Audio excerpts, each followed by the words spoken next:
Halo, ini salah satu contoh menghitung loop dalam satu rangkaian tertutup ya. Ini satu loop ya. Nah, contohnya seperti ini. Di sini ada 2 GGL atau 2 baterai ya. Yang pertama 13 volt, kemudian susunannya seperti ini. Yang kedua ada GGL kedua 8 volt, susunannya seperti ini. Kemudian di sini ada hambatan yang satu 6 ohm, yang satu 4 ohm.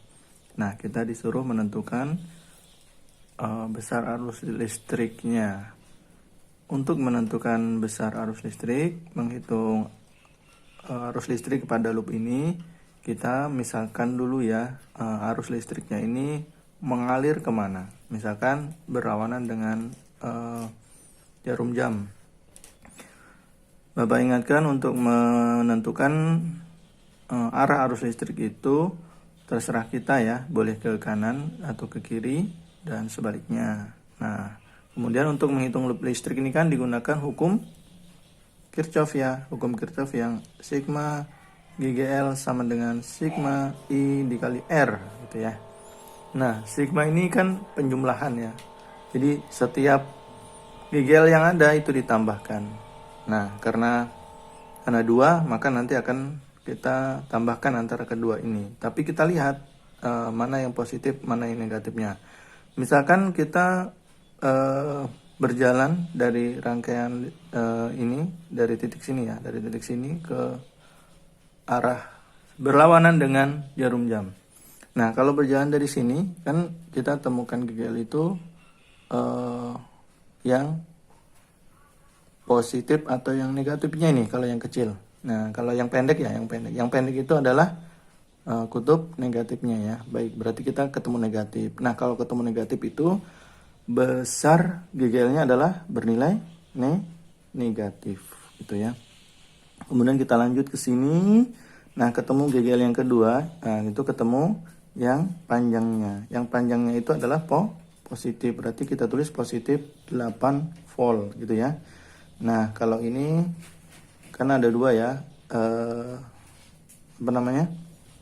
ada 2 hambatan ya. Yang pertama 6 dan yang kedua 4 ya. Kita tambahkan ya, 6 tambah 4 volt gitu ya. Oke. Oh, ini sudah nggak ada ya. Oke, nggak ada. Ini I ya, I dalam kurung 6 tambah 4 volt. Oke. Yang ini berapa? Negatif 13 tambah 8 dapatnya negatif 5 volt. Nah, yang ini I dalam kurung 6 tambah 4 10 ya, 10 ya, 10. Oh maaf, ini bukan volt ya, ini bukan volt, ini ohm ya, 10 ohm ya, 10 ohm. Oke, 10 ohm. Nah, selanjutnya negatif 5 volt sama dengan I dalam kurung 10 ohm. Maka I sama dengan, oke, lanjut. Setelah itu kita cari I-nya. I-nya adalah negatif 5 volt per 10 ohm. Ya, dapatnya berapa? Negatif 5 per 10.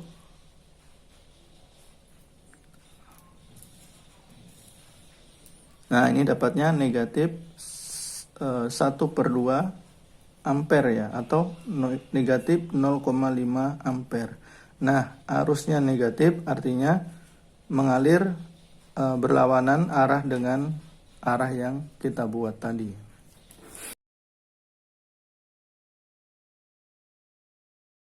Oke, soal selanjutnya. Nah, di sini ada rangkaian di mana ada 2 GGL, yang pertama 9 volt, yang kedua 6 volt. Kemudian ada hambatan 15 ohm dan 10 ohm.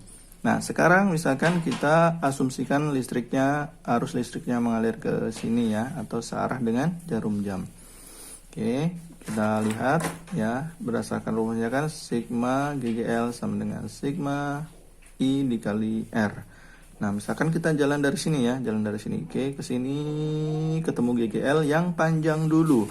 Kalau panjang dulu itu ditulis positif ya, 9 volt, oke ya. Kemudian lanjut, nah ketemu panjang lagi, kita tulis positif ya, positif 6 volt sama dengan I dikali R. R-nya berapa?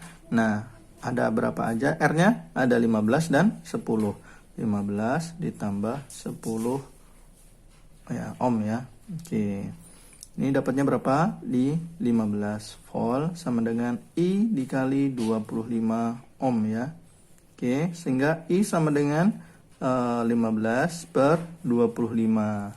15 per 25 itu bisa disederhanakan ya, dengan masing-masing dibagi dengan 5. Kalau dibagi 5 dapatnya 3 per 5 ampere ya. 3 per 5 ampere itu kalau dibikin desimal 0,6 ampere. Nah, ini besar listriknya.